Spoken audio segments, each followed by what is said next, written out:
100 questions about recycled metal. Why is it impossible for Taishang Lao Juan's alchemy furnace to use Sun Wukong? Because the alchemy furnace burns wood and has a maximum temperature of only 1,200 degrees. Sun Wukong is a stone monkey, mainly composed of silicon dioxide with a melting point of 1,600 degrees. Only this silicon molybdenum furnace that can be heated to 1,800 degrees can be used. Why are supermarket shelves filled with melon seeds?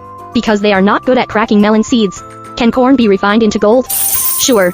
1 ton of corn can extract 10 grams of gold. Is this smelting workshop really profitable? This 5-ton daily production casting plant in Indonesia has a gross profit of 2.4 billion Indonesian rupiahs per month, approximately 1.12 million RMB. To find more melting equipment, please visit my homepage.